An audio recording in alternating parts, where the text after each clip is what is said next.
আসসালামু আলাইকুম বন্ধুরা, আমি আজকে নিয়ে চলে এসেছি দম বিরিয়ানি রেসিপি। দেখুন কীভাবে করছি।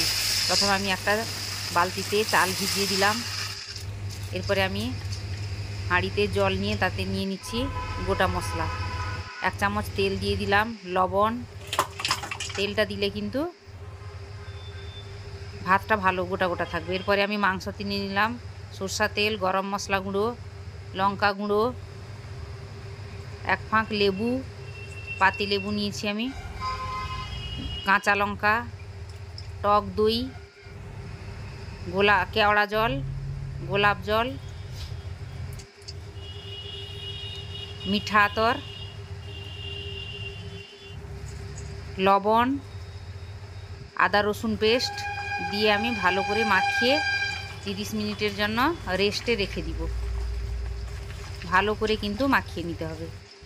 এবারে 30 মিনিট রেস্টে রেখে দিয়েছি। আমি একটা হাঁড়িতে নিয়ে নিলাম সাদা তেল। আলুগুলোকে আগে ভেজে নিচ্ছি। আলু ভাজা হয়ে গেছে।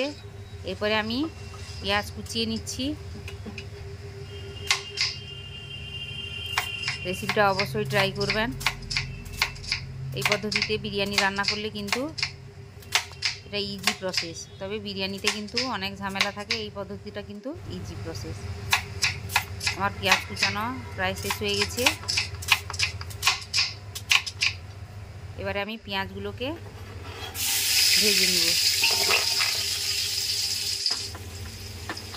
এদিকে জল আমার ফুটে গেছে ভালো করে। আমি ভিজানো চালটাকে ছেড়ে দিচ্ছি। পেঁয়াজও ভাজা হয়ে গেছে। আমি ভাজা পেঁয়াজটাকে তুলে নিলাম। এবারে আমি ওতে নিয়ে নিচ্ছি ওই তেলে গোটা মশলা, 2টো ফুল আছে, এলাচ, দারুচিনি। এরপরে মশলাটাকে একটু তেলে নেড়ে তাতে ছেড়ে দিলাম মাংসটা যেহেতু 30 মিনিট হয়ে গেছে। মাংসটাকে ভালো করে কষিয়ে নিব যতক্ষণ না মাংস থেকে তেলটা ছেড়ে দিচ্ছে। এবারে আমি ঢাকনা দিয়ে দিচ্ছি। এদিকে ভাতও হয়ে গেছে। ভাতটাকে ছেঁকে নিতে হতো, যেহেতু আমি একা রান্না করছি ওই জন্য আমি ভাতটাকে গড়িয়ে নিচ্ছি ঢাকনা দিয়ে। ভাত গড়ানো হয়ে গেছে। আমি একটা জামে করে ঢেলে নিচ্ছি, না হলে ভাতটা কিন্তু হাঁড়িতে থাকলে লটলটে টাইপের হয়ে যাবে। এদিকে মাংস আমার প্রায় হয়ে চলে এসছে। আমি ওতে দিয়ে দিলাম টমেটো পেস্ট, দিয়ে ভালো করে কষিয়ে নিয়েছি। এবারে তেলটা ছেড়ে দিয়েছে মাংস থেকে। আমি একটা বাটিতে করে কিছুটা তেল তুলে নিয়েছি গ্রেভি। এবারে আমি মাংস কষানো হয়ে গেছে, মাংসর উপরে দিয়ে দিলাম ভাত। আলুটাকে মাংসর উপরে দিতে হতো, পরে দিয়েছি, কিন্তু ভিতরের দিকে একটু ঢুকিয়ে দিয়েছি। এরপরে ভাতটা পুরো দিয়ে আমি ওতে দিয়ে দিলাম পেঁয়াজের বেরেস্তা। এরপরে নিয়ে নিচ্ছি গ্রেভিটা, আমি দিয়ে দিচ্ছি উপর থেকে যেটা তুলে রেখেছিলাম। এরপরে দিয়ে দিচ্ছি দুধে ভিজানো কেশর। আমি কেশর ভিজিয়ে রেখেছিলাম, দিয়েছি। এখানে কিন্তু কোনো ফুড কালার ব্যবহার করিনি। এরপরে গোলাপ জল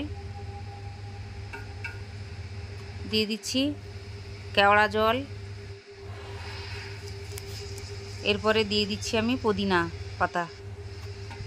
এবারে আটা মাখিয়ে ঢাকনাতে রেখেছিলাম, আমি ওটাকে ঢাকিয়ে দিয়ে 15 মিনিট রান্না করব।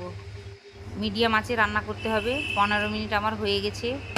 এবারে খুলে দেখাচ্ছি, দেখুন কত সুন্দর হয়ে গেছে বিরিয়ানিটা। কিন্তু দারুণ টেস্ট হয়েছে। আপনারা অবশ্যই ট্রাই করবেন। রেসিপিটা ভালো লাগলে লাইক করুন, কমেন্ট করুন, শেয়ার করুন এবং সাবস্ক্রাইব অবশ্যই করবেন। নিচে দেওয়া বেল আইকনটি ক্লিক করবেন নতুন নতুন রেসিপি পাওয়ার জন্য। এবং রেসিপিটা কেমন হয়েছে অবশ্যই কমেন্ট করে জানাবেন।